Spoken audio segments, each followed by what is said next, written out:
कभी सोचा है कि किसी की तारीफ उसके लिए बोझ बन सकती है? आज हम निशा की कहानी देखेंगे। एक ऐसी लड़की जिसे उसके बनाए पराठों के लिए क्वीन का दर्जा तो मिला, लेकिन बहुत जल्द यही ताज उसके लिए एक पिंजरा बन गया।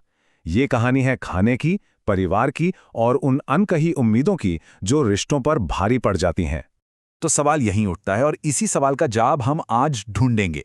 क्या एक पराठे की सीधी सादी रेसिपी एक परिवार के अंदर छिपे हुए गहरे दबावों को सच में उजागर कर सकती है? चलिए देखते हैं। तो कहानी की शुरुआत में हम मिलते हैं निशा से। उसकी शादी हुई है मेहता परिवार में और ये एक ऐसी दुनिया है जहां खाना सिर्फ जरूरत नहीं, एक जुनून है। यहाँ हर निवाले की समीक्षा होती है और आपकी कदर आपकी प्लेट पर परोसी जाती है। मेहता परिवार का तो एक ही मूल मंत्र था, बिल्कुल साफ। अच्छा और स्वादिष्ट खाना हमारी कमजोरी है और इसे सबके साथ खाने से हमारी खुशी दुगनी हो जाती है। मतलब उनके लिए खाना सिर्फ पेट भरने की चीज नहीं, बल्कि उनकी पहचान और उनकी खुशियों का सेंटर पॉइंट था। और ये कोई मामूली खाने के शौकीन लोग नहीं थे। नहीं, ऐसा समझिए कि निशा की शादी एक पूरी की पूरी कुलिनरी इंस्टीट्यूशन में हुई थी, जहां हर सदस्य खाने का एक्सपर्ट था और पूरे शहर में उनके स्वाद की, उनकी दावतों की चर्चा होती थी। तो निशा ने बहुत जल्दी ये बात भांप ली कि इस घर में अगर दिल जीतना है तो रास्ता पेट से होकर ही जाता है। यहाँ सम्मान और अपनी जगह पक्की करने की चाबी उसकी रसोई में, उसकी पाक कला में ही थी। और यहीं से जन्म होता है पराठा क्वीन का। निशा की पहली परीक्षा थी, पहली रसोई की रस्म।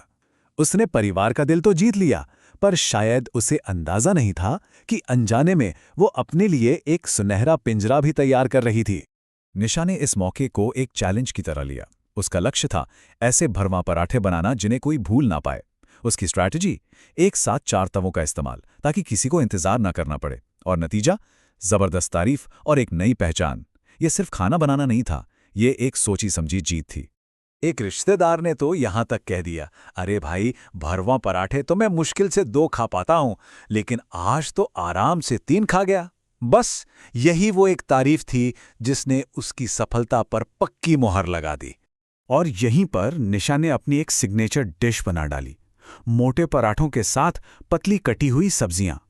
ये डिश इतनी फेमस हो गई कि घर में हर खास मौके पर बस इसी की फरमाइश होने लगी। और देखते ही देखते उसकी शोहरत घर की दीवारों को लांघ गई।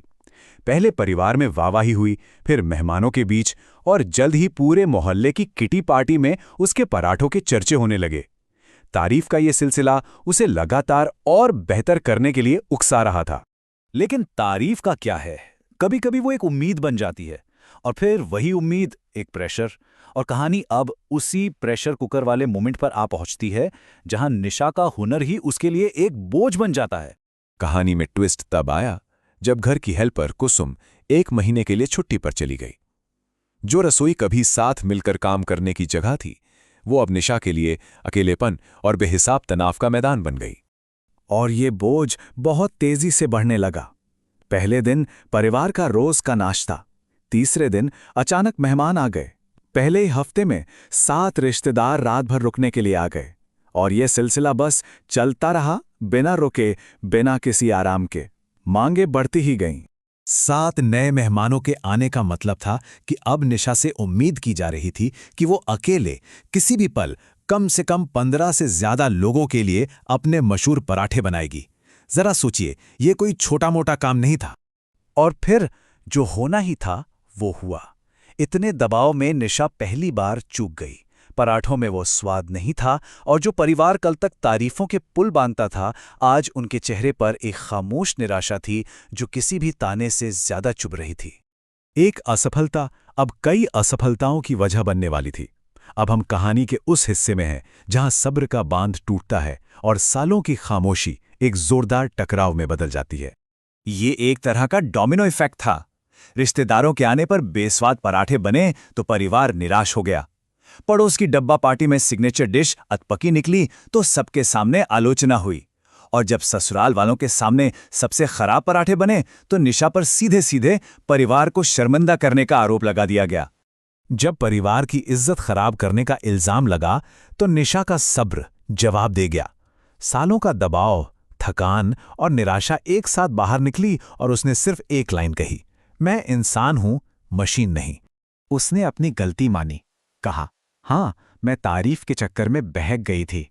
लेकिन फिर उसने परिवार को भी आईना दिखाया। उसने सवाल किया, आपने कभी ये सोचा कि मैं ये सब अकेले कैसे कर सकती हूँ? क्या यही उम्मीद आप मेरी ननद सीमा से कर सकते हैं? आप लोग भी गलती कर रहे हैं। लेकिन कहते हैं ना, कभी कभी टकराव भी जरूरी होता है। निशा के सच बोलने से परिवार की और रसोई की रेसिपी हमेशा के लिए बदल गई। और इस बार ये बदलाव सबके लिए अच्छा था। सबसे पहले परिवार ने अपनी गलती मानकर माफी मांगी। लेकिन बात यहीं खत्म नहीं हुई। अब रसोई की जिम्मेदारी घर की तीनों बहू ने मिलकर उठाई। मतलब फोकस अब किसी एक के परफॉर्मेंस से हटकर सबके साझा प्रयास पर आ गया। ये सिर्फ एक माफी नहीं थी, ये एक नई, ज्यादा हेल्दी व्यवस्था की शुरुआत थी। निशा की कहानी हमें भी सोचने पर मजबूर करती है। कौन सी ऐसी अनकही उम्मीदें हैं जो हमारे अपने रिश्तों को आकार दे रही हैं? और क्या हम उन्हें पहचानने के लिए तैयार हैं, इससे पहले कि वो नाराजगी की एक नई रेसिपी बन जाएं?